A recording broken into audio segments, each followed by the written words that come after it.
우리 보험료 전액을 가입 당시 보통 예금으로 계좌 후 비용 처리하였다. 이번엔 비용 처리했다고 적혀 있죠. 그러면 보험료라고 처리했겠네요. 자, 총 1,000만 원인데 제가 제일 좋아하는 기간.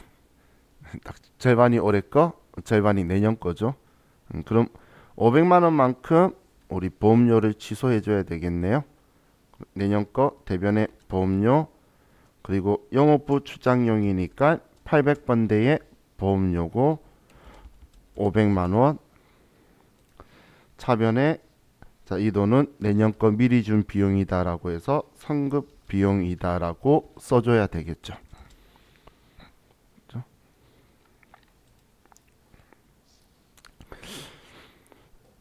자, 다음 2번 2020년 9월 1일 기업은행으로부터 2억 원을 연 3% 이자율로 1년간 차입하였다.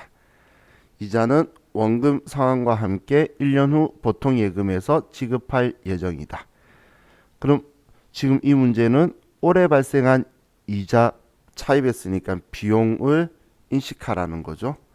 그럼 올해는 9월, 10월, 11월, 12월 네 달분이네요.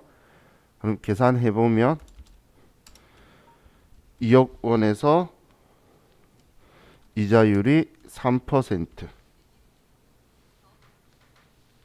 그리고 4개월 12분의 4를 하면 자, 금액이 3분 600에 하면 200만 원이다. 그죠? 그럼 이 200만 원만큼 올해 발생한 이자 비용을 인식하라는 거니까 차변에 이자 비용 200만 원을 인식을 하고 대변에 미지급 비용 200만 원이다. 이렇게 써주라는 거죠.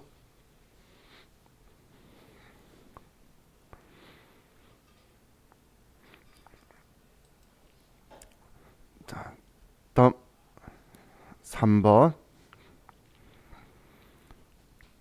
당사가 기말에 공장에서 보유하고 있는 재고 자산은 다음과 같다. 추가 정보를 고려하여 결산에 반영하시오. 자, 기말 재고 자산이 있는데 얘는 이따 자동 계산은 갈 거예요. 자, 매입한 원재료 194만 원은 운송 중이고 선적지 인도 조건이래요. 그럼 선적지 인도 조건이면 내 거죠. 도착지 인도 조건이면 내 거가 아니고. 그래서 지금 위에 적혀 있는 건 공장에 보유하고 있는 거니까 얘는 공장 속에 없는 거죠. 그래서 얘는 더하기 194만 원을 해서 얘 합은 344만 원이 되겠네요. 이거 써줄 거고. 자, 다음 당사 제품 485만 원을 수탁업자들이 보유 중이다. 위탁 판매 용도. 그럼 수탁자가 판매하지 않은 재고 자산은 아직 내 재고 자산이니까 485만 원을 더해 주면 금액이 1135만 원이 되겠네요. 그죠? 그럼 이 금액을 이따 결산 자료 입력 갔을 때 지금 이 금액을 써주면 되겠죠.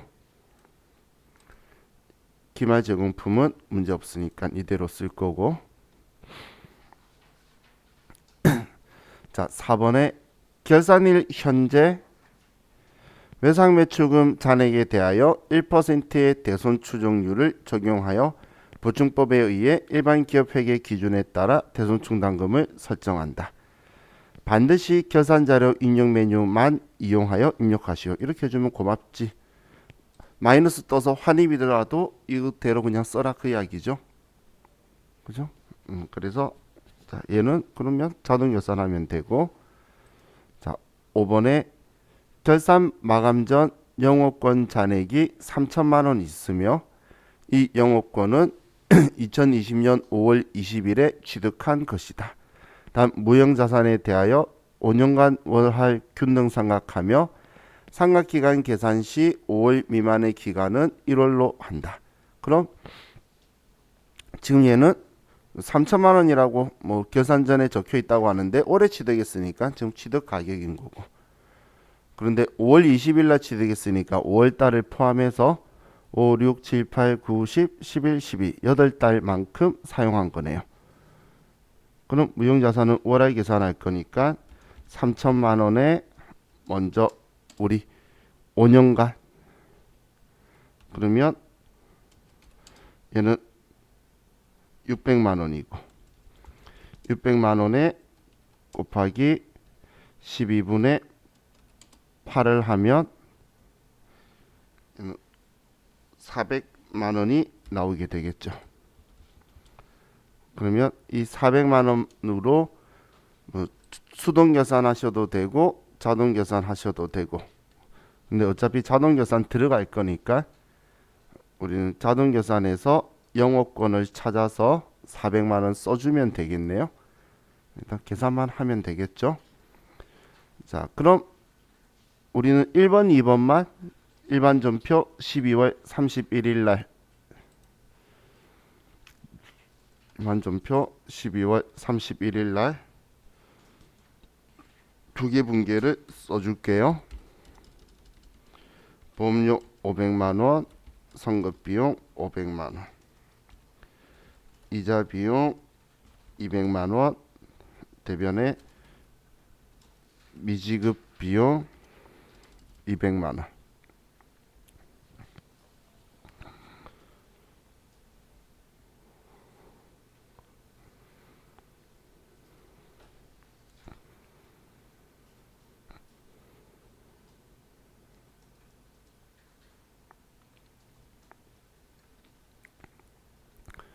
자, 두 개만 분개해 놓고 이제 계산 자료 입력에 가서 이건 뭐 꼭 대손상각 버튼 먼저 안 해도 되겠다. 무조건 계산 자료 입력해서 하라 그랬으니까 뭐 마이너스 떠도 그냥 하면 되잖아. 시킨 대로 만자가 붙여줬죠. 자, 그럼 우리 3번 문제 기말 재고 자산 보면 기말 원재료 재고에 첫 화면에 보이죠? 여기에 344만 원이라고 써주고, 자, 다음 이제 우리 원가 회계하고 나면 원재료비, 노무비, 경비 있고 그 다음 단기총 제조 비용, 그 다음에 단기 완성품 제조 원가가 단기 제품 제조 원가예요. 그래서 위치가 왜 떨어져 있는지가 느낌이 좀 와요. 그렇죠? 얘네들 다 합친 게 단기총 제조 비용이라는 거고, 기말 제공품이 630만 원이고 기말 제품이 1135만 원이다라고 쓰면 기초에서 우리 단기총 제조 비용 더하고 얘 빼면 나머지가 제조 원가로 들어가게 이렇게 될 거예요. 자, 그럼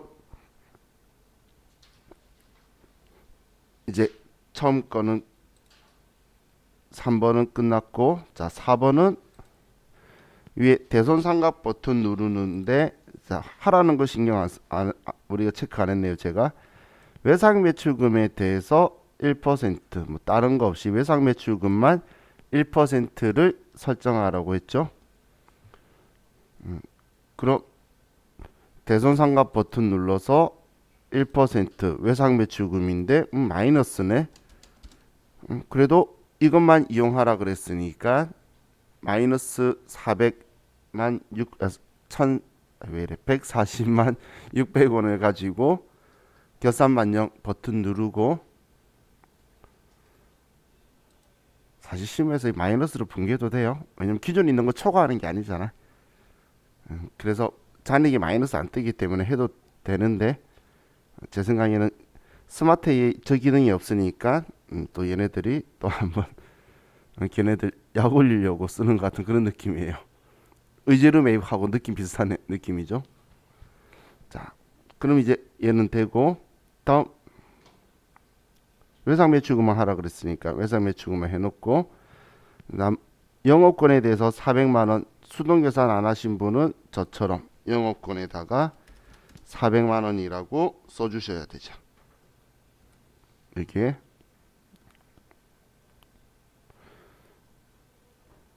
마이너스 들어가고 어차피 비용에서 빼면 이익이 늘어나는 거기 때문에 결과는 똑같죠. 자, 다 하셨으면 우린 항상 마지막으로 전표 추가해서 자동결산 붕괴 완료라는 글자를 K랩에서는 꼭 봐야 된다라는 걸 잊으시면 안 돼요. 자, 이렇게 하셨으면 자, 얘는 됐고. 자, 이제 문제 5번 원천징수 문제로 갑시다. 자, 1번. 다음은 기업부설 연구소의 연구원인 김현철의 9월분 급여명세서이다. 급여자료 입력 및 원천징수 이행사항 신고서를 작성하시오. 단 수당 등록 및 공제 항목은 불론 자료는 무시하고 직접 입력할 것. 자, 쭉 있는데 시킨 건 급여자료 입력, 원천징수 이행사항 신고서. 자, 수당 등록 시 급여명세서에 적용된 항목 이외의 항목은 사용 여부를 부로 체크한다. 당사는 모든 직원에게 식대를 지급하며 비과세 요건은 충족한다. 그럼 비과세고, 당사는 본인 명의의 차량을 업무 목적으로 사용한 직원에게 자가운전 보조금을 지급하며 실제 발생된 시내교통비를 별도로 지급하지 않는다. 그럼 비과세란 이야기죠. 당사는 기업부설 연구소의 법적 요건을 충족하며 기업연구소 연구보조비는 비과세 요건을 충족한다. 이게 비과세라는 이야기고, 원천징수 이행사항 신고서 작성과 관련하여 전월 미환급세액은 18만 원이다. 별도의 환급 신청은 하지 않는다. 자, 그럼 비과세 있는 건 전부 다 비과세란 이야기네요. 자, 그럼 급여 자료 입력으로 먼저 가서 원천징수 탭에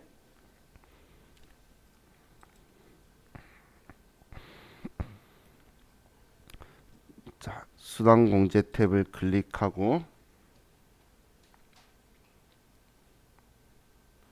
자, 먼저 기본급, 다음이 직책수당, 식대 비과세 그대로 쓰니까 다음 자가운전 보조금, 연장수당이라는 게 있네요.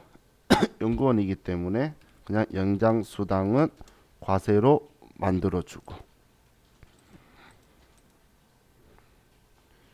다음 기업연구소 연구보조비는 비과세로 연구하면 연구보조비가 보일 거예요.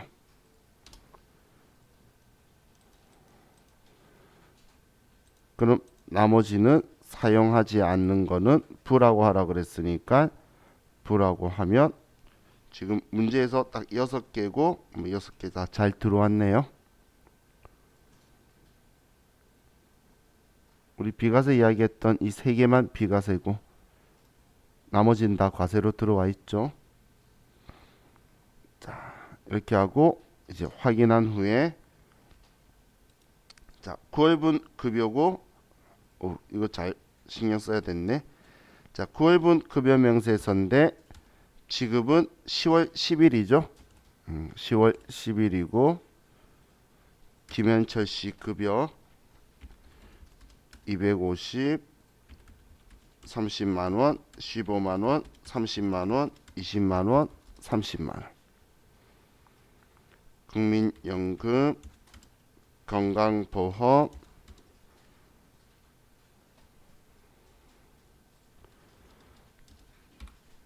자, 이렇게 하면 급여 명세서 작성은 끝났죠.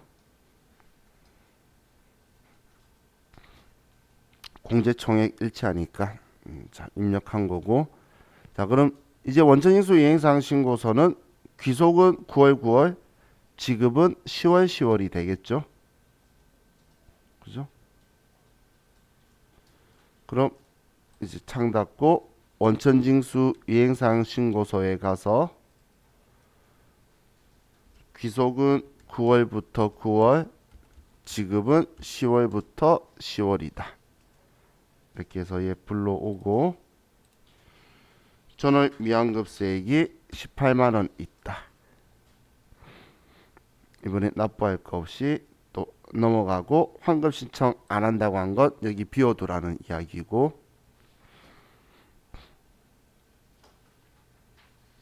자 이렇게 하고 창 닫으면서 저장하면, 자 이번 문제는 끝났고요. 자 다음 2번 2020년 6월 1일 입사한 최민국의 전 근무지 근로소득 원천징수 영수증 자료와 연말정산 자료는 다음과 같다. 전 근무지를 반영한 연말정산 추가 자료 입력 메뉴에 소득 명세, 월세 주택 임차 차입 명세 및 연말정산 입력 탭을 입력하시오. 단 최민국은 무주택 세대주이며 부양가족은 없다. 그럼 혼자네, 자기가 다 쓴 거 나오겠네요. 자 그럼 먼저 전 근무지부터 보고 쓸게요. 자, 연말정산 추가 자료 입력에 가서 F2번 눌러서 최민국 불러오고,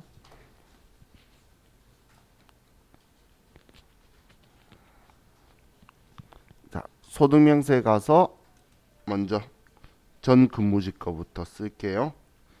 주식회사 안전 양회 사업자 등록번호 근무기간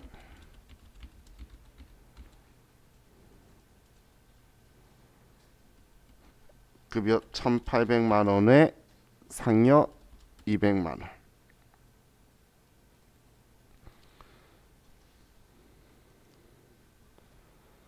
자, 다음 페이지에 이제 4대 보험료들이 있고, 그리고 우리가 납부한 세금은 결정세액을 납부한 거죠. 그럼 결정세액을 써줄 거예요. 자 그럼 건강보험이 78만 5천 원, 장기 요양보험료, 고용보험료, 국민연금, 그리고 기납부세액은 24만 5,876원. 이렇게 하면 끝났죠.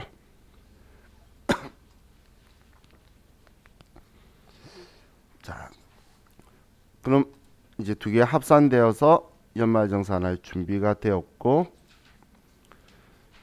자 이제 연말정산 관련 자료를 보면,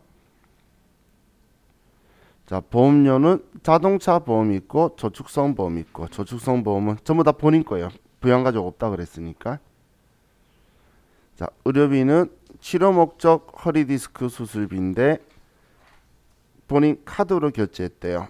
카드 사용액에 보니까 허리디스크 수술비가 들어가 있네요. 그럼 이건 나중에 카드 쪽에서 보고, 치료 요양 목적이 아닌 한약 구입비, 그럼 뭐 몸보신 목적인가 봐요. 얘는 안 되고, 시력 보정용 안경 구입비는 얘는 50만 원만 되겠죠. 그래서 얘는 50만 원만.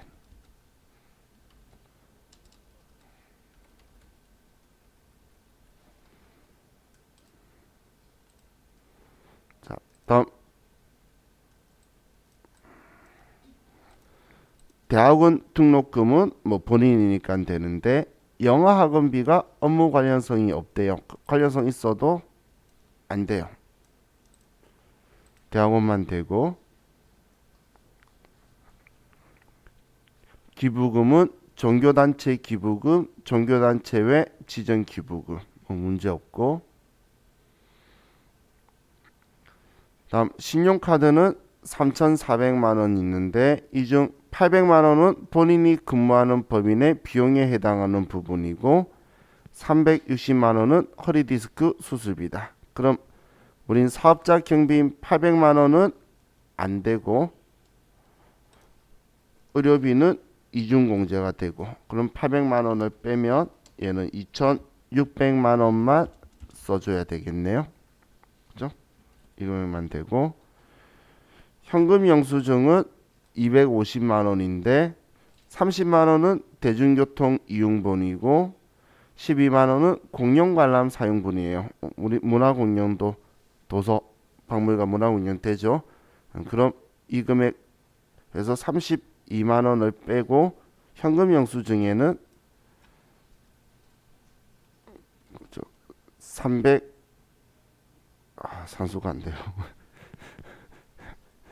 318만 원이죠. 42만 원이구나. 죄송해요. 30만 원, 12만 원, 42만 원이면 300 208만 원. 왜 산수가 이 모양이지? 자, 그리고 우리 대중교통에 30만 원 쓰고 그리고 도서공연에 12만 원 쓰고 이렇게 해서 분리시켜 가지고 써주면 되겠네요. 왜냐면 이 사람 앞에 소득이 3천 얼마밖에 안 됐어요. 3,900. 그죠? 자, 3,900인데 많이 썼네. 자, 그리고 그럼 월세도 세액공제 요건을 충족했다고 적혀 있네요. 자, 그럼 우리 첫 번째 보험료는 보험료 일반에 75만 원. 다음 의료비는 본인 거에서 360만 원에 50만 원 더하면 410만 원을 쓸 거고, 다음 교육비는 본인 쪽에 1000만 원 쓰고,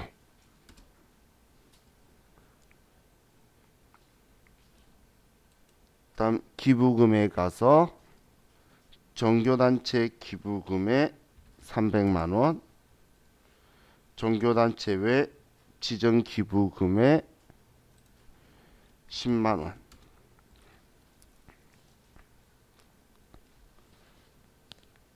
다음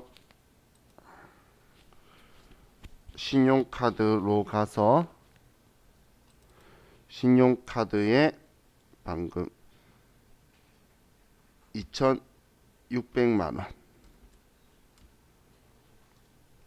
그리고 현금 영수증에 202만 원, 도서공연 12만 원, 대중교통 30만 원. 예? 208만 원.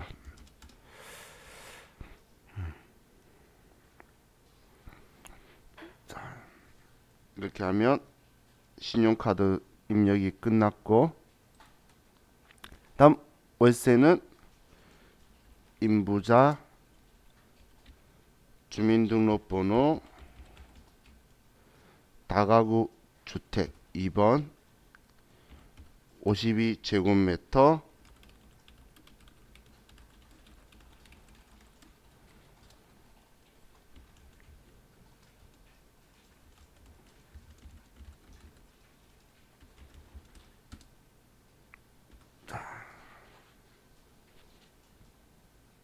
이렇게 하면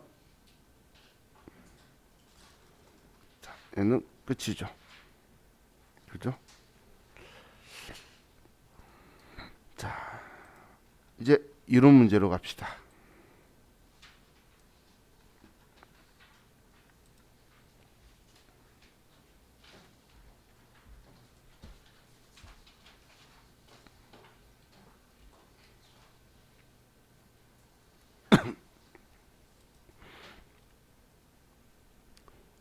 자,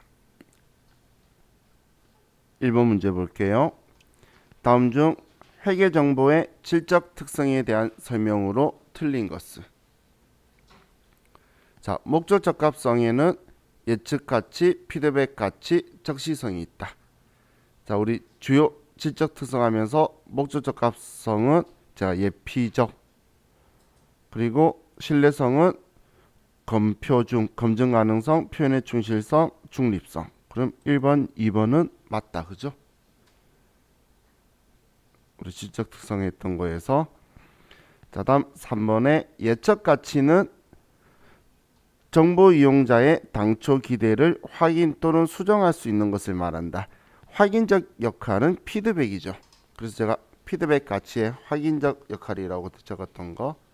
그래서 얘는 피드백 가치라고 써야 되는데 3번은 틀렸고, 중립성은 회계 정보가 신뢰성을 갖기 위해서는 편의 없이 중립적이어야 한다.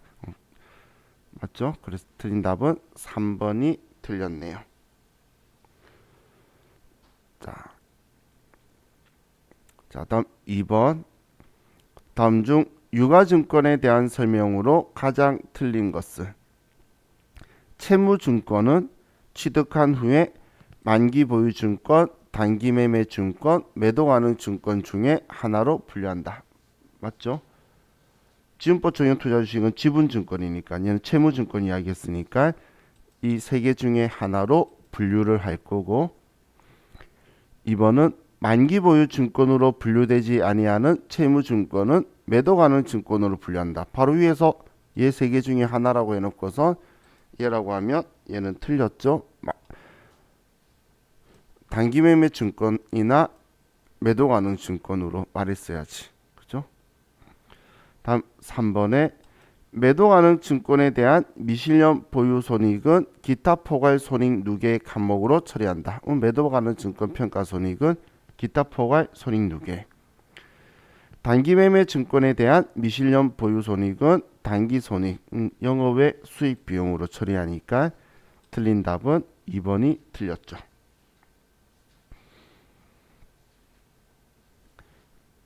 자, 다음 3번. 다음 중 충당 부채, 우발 부채 및 우발 자산에 대한 설명으로 틀린 것은? 자, 일단 기본적으로 얘는 나갈 가능성이 매우 높거나 그리고 그 금액을 신뢰성 있게 측정할 수 있을 때 충당 부채라서 부채로 인식하는 거고, 우발 부채나 우발 자산은 우리는 부채나 자산으로 인식하지 않는 거였죠.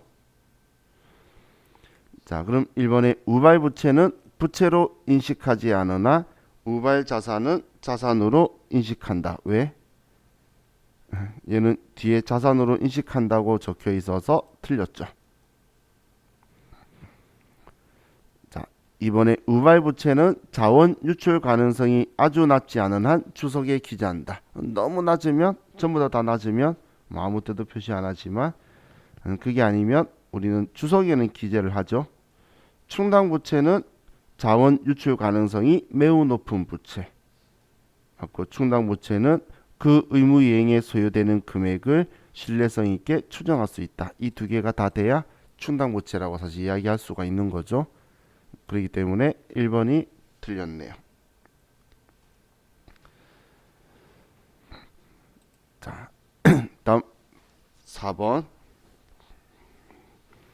다음 중 자본 거래에 관한 설명으로 가장 틀린 것은?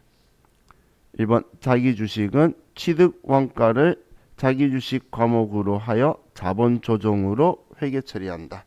자기 주식은 취득한 금액을 자기 금액으로 하고 그리고 자본 조정으로 분류가 되고, 자기 주식을 처분하는 경우 처분 금액이 장부 금액보다 크다면 그 차액을 자기 주식 처분 이익으로 하여 자본 조정으로 회계 처리한다. 자, 여기까지는 맞는데 자본 조정이 아니고 자본 잉여금이죠. 그죠? 그렇기 때문에 얘는 틀렸죠. 주관자 이익 본거, 주식 발행 초과금, 감자 차익, 자기 주식 처분 이익은 우리는 자본 잉여금 계정 과목이죠. 자, 다음 3번. 자, 처분 금액이 장부 금액보다 작다면 그 차액을 자기 주식 처분 이익의 범위 내에서 상계 처리하고, 우선 상계, 미상계된 잔액이 있는 경우 자본 조정에 자기 주식 처분 손실로 회계 처리한다. 얘가 우선 상계하고 하고도 손해 봤으면 자기 주식 처분 손실. 4번에 이익잉여금 처분으로 상각되지 않는 자기 주식 처분 손실은 향후 발생하는 자기 주식 처분이니까 우선적으로 상계한다. 자, 이게 무슨 이야기냐면 제가 전에 자본 조정 항목은 우리가 이익 보거나 한 것으로 전부 다 얘를 채워 나가면서 없애버릴 거라는 표현을 썼었죠. 그럴 건데 그런 행동을 하지 않고 남아 있을 때에 우선 상계를 한다 그 이야기예요. 만약 없애버렸으면 우선 상계할 잔액이 없을 거잖아. 그죠? 그렇기 때문에 이런 표현이 들어가 있는 거예요. 자, 그래서 4번도 정확한 거고. 자, 다음 5번. 다음 중 현금 및 현금성 자산에 대한 설명으로 틀린 것은 1번 취득 당시 만기가 1년인 양도성 예금 증서는 현금 및 현금성 자산에 속한다. 현금 및 현금성 자산은 현금은 지금 즉시 현금화, 현금성 자산은 취득일로부터 3개월 이내 장부에 쓴 날로부터 현금화가 가능한 자산이죠. 그러면 얘는 아니죠. 이건 단기 투자 자산이 될 거죠. 지폐와 동전은 현금 및 현금성 자산에 속하고 우표와 수입인지는 현금 및 현금성 자산이 아니죠. 우표는 우리 쓴다면 통신비라 쓸 거고 수입인지는 세금과 공과나 수수료로 쓸 거예요. 그렇기 때문에 얘는 볼 수 없다니까 맞고 4번의 직원 가불금은 단기 대여금으로서 현금 및 현금성 자산으로 볼 수 없다. 우리 임직원 등 단기 채권이나 주임종 단기 채권 이건 단기간 대여금 돈 빌려준 걸로 처리하는 거죠. 현금성 자산이 아니죠. 그래서 답은 1번이 얘는 볼 수 없다라고 해서 정확한 답이죠. 틀린 게 1번이 틀렸어요. 자, 다음 6번 볼게요. 자, 다음 중 원가에 대한 설명으로 가장 틀린 것은 자, 직접 재료비는 기초 원가에 포함되지만 가공 원가에는 포함되지 않는다. 우리 기초 원가는 직접 재료비, 직접 농업비 더한 거고 가공 원가는 직접 농업비, 제조 간접비 더한 거니까 1번은 맞는 이야기죠. 자, 이번에 직접 농업비는 기초 원가와 가공 원가 모두 해당된다. 정확한 표현이죠. 양다리 걸치고 있잖아요. 중간에 껴서. 다음 3번의 기회비용 기회원가는 현재 이 대안을 선택하지 않았을 경우 포기한 대안 중 최소 금액 또는 최소 이익이다. 난 뭔가 선택함으로써 포기하게 된 대안 중에서 가장 효익이 높은 게 우리 기회원가라 그랬죠. 제가 그때 설명할 때 대통령 뭐 이런 거 예를 들었지. 백수는 회피 가능 원가라고 표현했었죠. 그래서 3번은 틀렸네요. 최대 금액 최대 이익이다라고 하면 맞는 표현일 텐데 최소 금액 최소 이익이라 그래서 틀렸네요. 자, 다음 4번에 제조활동과 직접 관련 없는 판매 관리 활동에서 발생하는 원가를 비제조 원가란다. 우리 이건 알겠죠? 자, 다음 7번. 다음 중 제공품 및 제품에 관한 설명으로 틀린 것은 자, 단기 제품 제조 원가는 제공품 계정의 대변에 기입한다. 이거 우리 T 계정으로 생각하시면 돼요. 제공품 계정이라는 게 우리 T 계정 할 때에 썼던 거 기억나시죠? 지금 이거 이야기하는 거예요.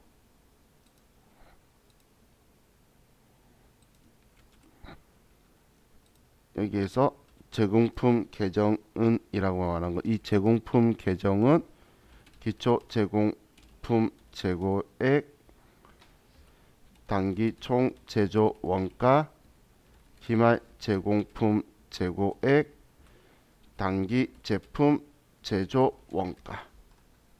그럼 제품 계정이라고 하면 기초 제품 재고액 단기 제품 제조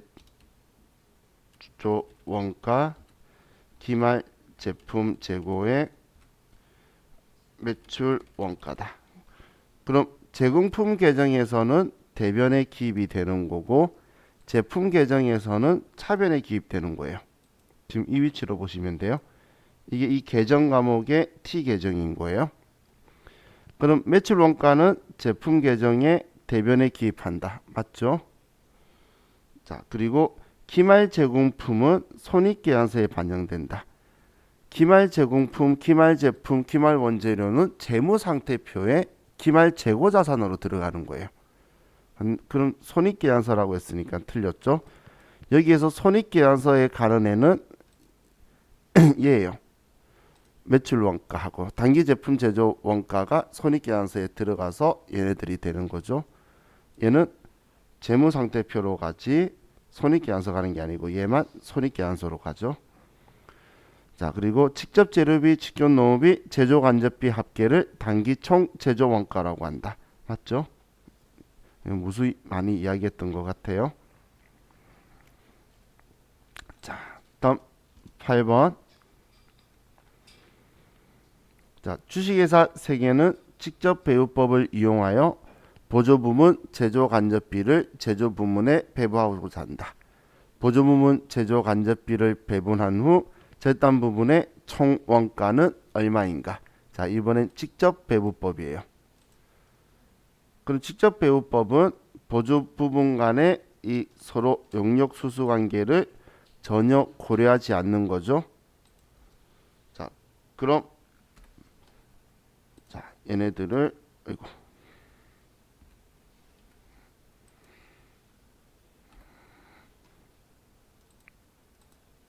자, 그래서 보면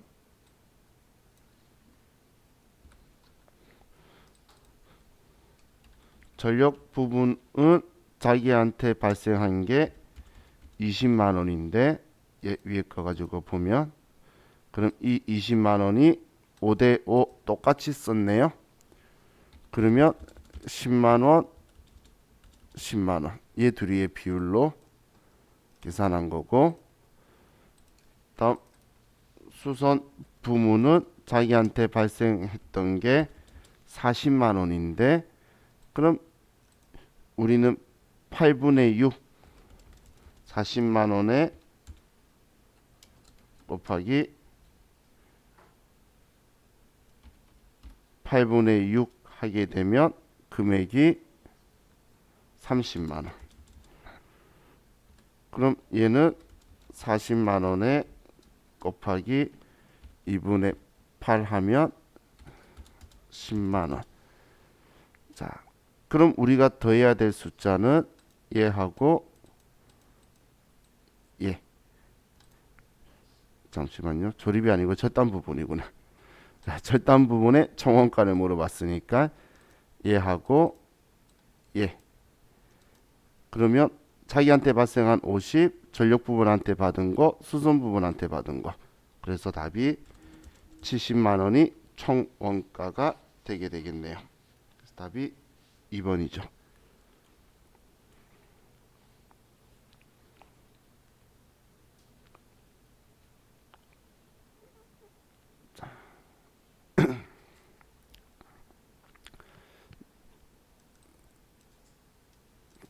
자, 다음 9번. 다음 중 개별 원가 계산에 대한 설명이 아닌 것은? 자, 개별 원가예요. 자, 기말 제공품 평가 문제가 발생하지 않는다. 기말 제공품의 완성도 뭐 그런 이야기했던 거는 종합 원가 계산이죠. 그래서 자, 1번은 맞고 2번에 제조 간접비 배분이 중요한 의미를 갖는다. 개별 원가 계산에는 제조 간접비 배분가 핵심 과제예요. 그리고 3번에 동종 대량 생산보다는 다품종 소량 주문 생산 형태에 적합하다. 정확한 표현이죠. 자, 그리고 4번에 공정별로 원가 집계를 하기 때문에 개별 작업별로 작업 지시서를 작성할 필요는 없다. 자, 여러분들 공정별 적혀 있으면 이걸 생각하세요.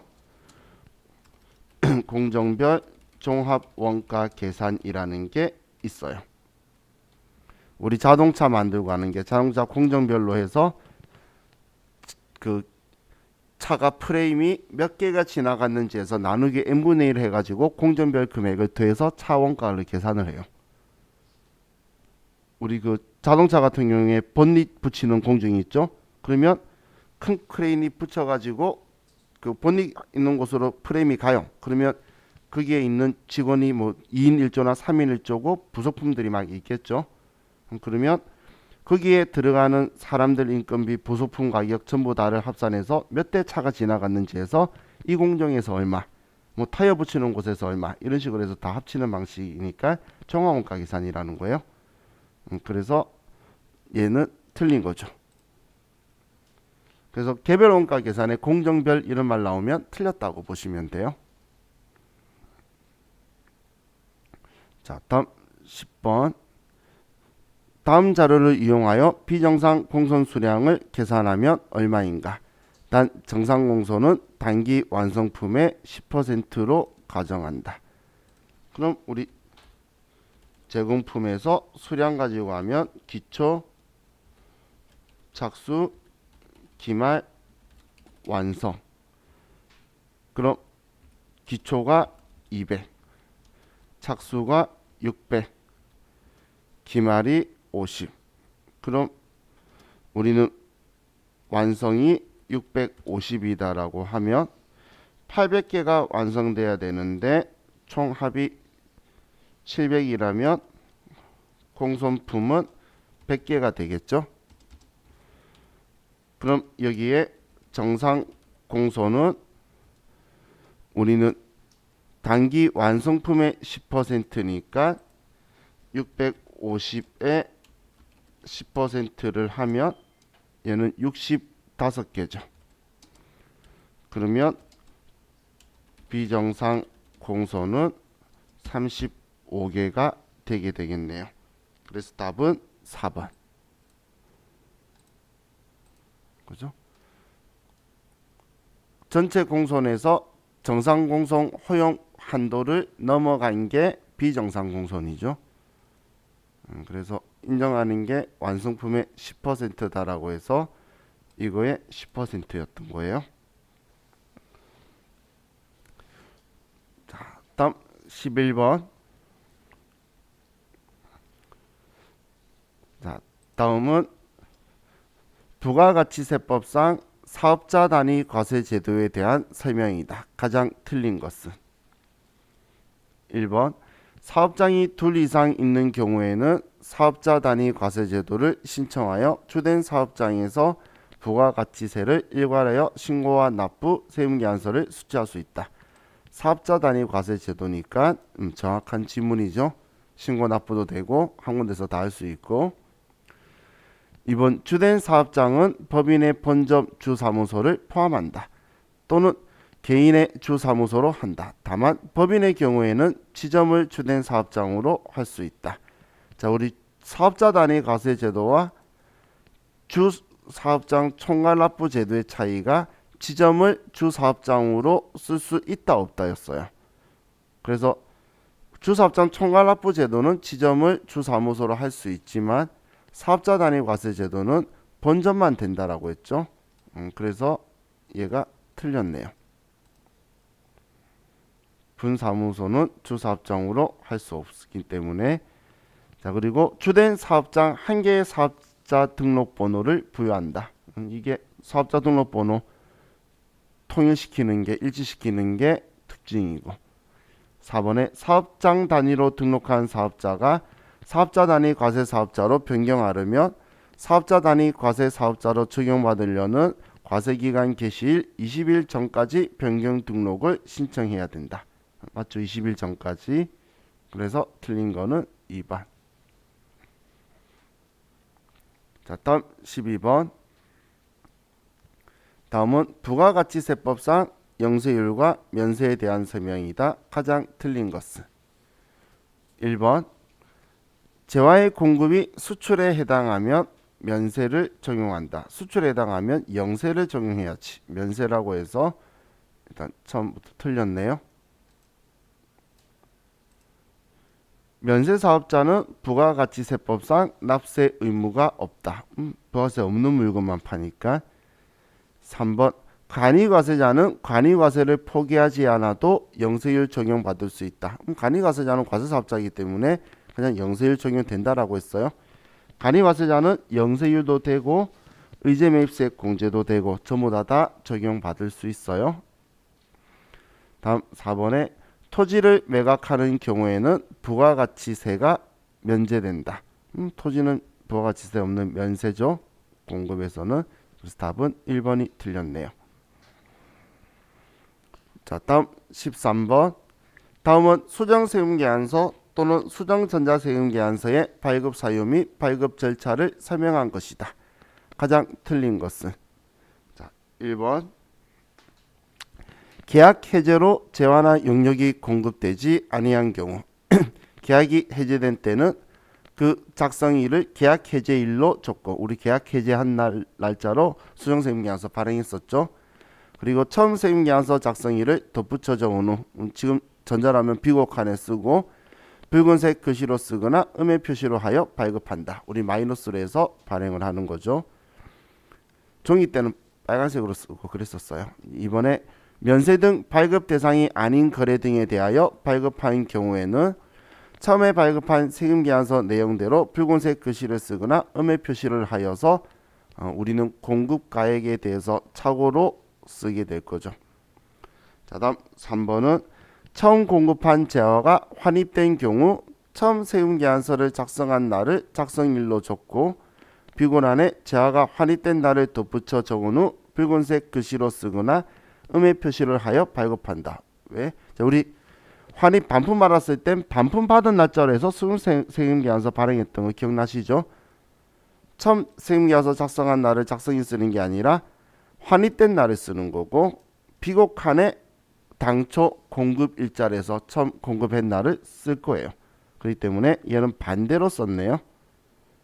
그래서 3번은 틀렸고 4번은 착오로 전자세금계약서를 이중 발급하는 경우 처음에 발급한 세금계약서 내용대로 음의 표시를 하여 발급한다. 그 날짜에 마이너스로 발행해버리는 거죠. 그래서 얘는 틀린 거는 3번이 틀렸네요.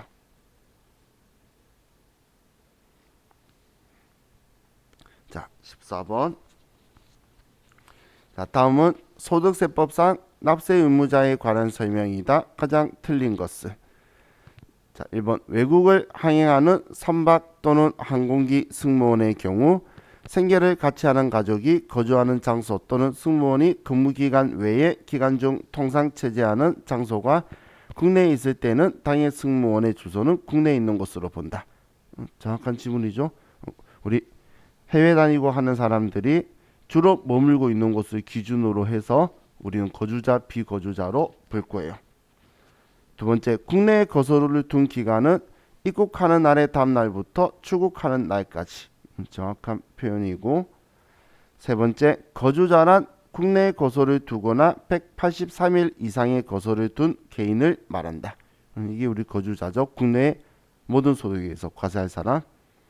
4번에 영국의 시민권자나 영주권자의 경우 무조건 비거주자로 본다. 그런 건 아니죠. 이 사람들이 우리나라에 와서 183일 있으면 거주자 의제로 볼 거잖아요. 그죠? 그렇기 때문에 우리는 이거 가지고 하는 게 아니죠. 지금 그럼 미국 시민권자나 이런 사람들도 우리나라에서 돈 벌면 우리나라 그만이야? 그게 아니라는 거예요. 제가 전에 피부 색깔 다른 분들 이야기했었죠. 자, 다음 15번. 다음은 소득세법상 교손금과 2월 교손금에 관한 설명이다. 가장 틀린 것은 자, 1번 해당 과세기간의 소득금액에 대하여 추계신고를 하거나 추계조사 결정하는 경우에는 이해 없이 2월 교손금 공제 규정을 적용하지 아니한다. 자, 추계신고나 추계조사라는 게 우리가 신고를 안 해서 주위 근처와 비슷하게 해서 추정 경비를 인정하면서 세무서가 계산하는 거예요. 그럼 우리가 신고를 안 했죠. 그럴 때는 우리는 손해봤던 과거의 2월 교손금을 공제하는 걸 적용하지 아니한다. 원칙은 맞는데 이것 때문에 틀렸어요. 예외 없이라고 했는데 우리가 신고 안 하거나 틀리거나 한 이유가 그 천재지변이라든지 이런 것 때문에 불가피하게 우리가 신고를 못 하거나 그런 경우에는 그런 거 없죠. 오히려 거꾸로 자산 상실가액의 그 20% 이상이 상실하게 되면 30%만큼 세액 공제까지 해주게 될 거예요. 그렇기 때문에 얘는 예외 없이라고 해서 틀린 거예요. 참 문제 안 좋죠. 자, 두 번째 사업소득의 2월 교손금은 사근 연기 2배 순서로 공제한다. 맞네요. 교손금이면 사업 여기서 손해본 거니까 근연기 2배고 2월 교손금은 올해 이익 보면 같은 소득에서 먼저부터 해서 사근연기 2배. 다음 3번 주거용 건물 임대 외에 부동산 임대업에 발생한 2월 교손금은 타 소득에서 공제할 수 없다. 부동산 임대업에서만 10년간 2월 공제하는데 주거용은 가능하다라고 했죠. 그래서 이렇게 표현한 거고 4번에 교손금 및 2월 교손금을 공제할 때 해당 과세기간에 교손금이 발생하고 2월 교손금이 있는 경우 그 과세기간의 교손금을 먼저 소득금액에서 공제한다. 자, 올해 손해봤고 사업소득에서 과거 거도 손해본 거예요. 그럼 과거 거부터 먼저 해오냐? 그게 아니고 올해 거부터 정리해서 그래도 이익 봐야 옛날 거 보지. 올해 손해봤는데 무슨 옛날 거 손해본 거 챙기고 있어. 올해 거부터 정리를 전부 다 종합소득금액으로 정리해서 그래도 이익을 보면 과거 거로 가는 거예요. 자, 이게 지금 원칙이에요. 그런데 지금 특례로 너무 다들 힘들고 계속 힘든 것만 가서 이익 본다면 옛날 거 해준다는 건 지금 특별법을 해준다고 신문에 나온 거예요.